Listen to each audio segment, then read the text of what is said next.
আমাদের আহমদুল্লাহ প্রশ্ন করছে মহিলারা মাজারে যেতে পারবে কিনা। আমাদের মসলকে আলা হযরত কেবলা বলে দিয়েছেন মহিলারা মাজার শরীফে না যাওয়াই উত্তম। মহিলাগণ আমাদের মা বোনেরা মাজার শরীফে না যাওয়াই উত্তম। তার মানে যেতে মানা করেন না এটা না, something is better then nothing. বুঝছো? এখানে মহিলারাদেরকে একেবারে মাজারে যেতে হবে না এটা বলছে যে না যাওয়াই উত্তম। এটা বলার উত্তম শব্দের কারণটা কি জানো? মহিলাদের জুতাও সতর। মহিলাদের জুতাও ঘরের বাইরে যখন মহিলাদের জুতা থাকে সুন্দর থাকলে মা জুতা এত সুন্দর, মহিলাটা কত সুন্দর হবে। হ্যাঁ, তারপরে শুনো মহিলাদের গলার আওয়াজও কি সতর। সতর মানে কি গোপন অংশের সমান। গোপনা মানে আঙ্গ বলবো না, গোপনীয়তা। তখন তোমার ইয়া থাকবে না, গোপনীয়তা ঠিক থাকবে না। তোমার জুতা প্রকাশ পাচ্ছে, তোমার স্বর কণ্ঠর আওয়াজ কি পাচ্ছে? প্রকাশ পাচ্ছে।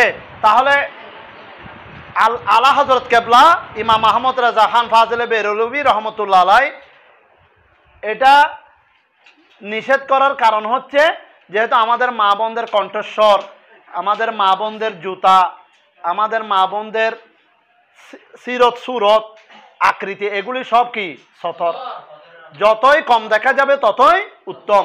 এখন মনে করো কোথাও মাজারে গেল, এখানে যদি কিসের ব্যবস্থা না থাকে, পর্দার ব্যবস্থা না থাকে, নিশ্চয় সবগুলি দেখা যাবে, প্রকাশ পাবে। দেখা যাবে না? আওয়াজও কি পাবে? এই জিয়ারত করতে গেলে কোরআনের তেলাওয়াত করবে না? জিয়ারত করতে গেলে কোরআনের তেলাওয়াত করতে হয়, জিকির আজকার করতে হয়।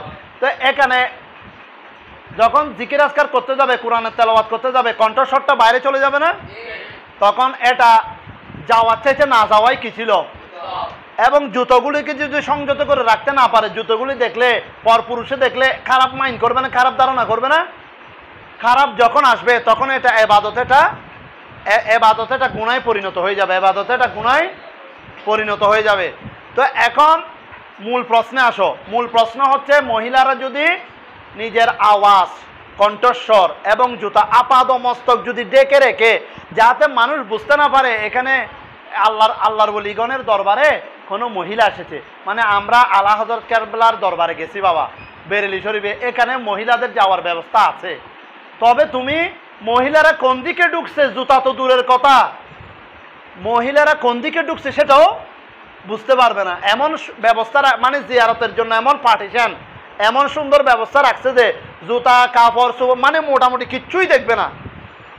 তো এভাবে যদি কোথাও আবাদতখানায় বা ওই এরকম জিয়ারতের স্থানে মাজার শরীফে যদি এরকম কি থাকে, খানাকায়, বিভিন্ন হানাকায় দরগায় যদি এরকম সুব্যবস্থা থাকে যেখানে আওয়াজও শোনা যাবে না, যেখানে জুতাও দেখে না, নারীদের চলাচলের রাস্তায় পুরুষেরা আসা যাওয়া করবে না, নারীদের চলাচলের রাস্তায় পুরুষেরা, আবার নারীরা যে পথ দিয়ে চলবে সে বা পর পুরুষেরা দেখবে, এরকম যদি পরিস্থিতি হয় তাহলে মাজারে যাওয়ার চাইতে না যাওয়াই উত্তম।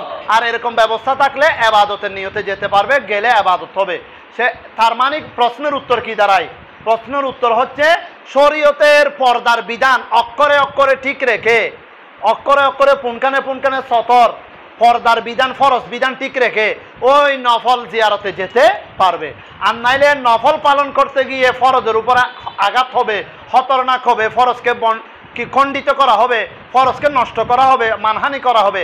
এমন জিয়ারতে মা বোনদের যাওয়ার কোনো দরকার, কোনো দরগা হানাকায় ইবাদতখানায় যাওয়ার দরকার।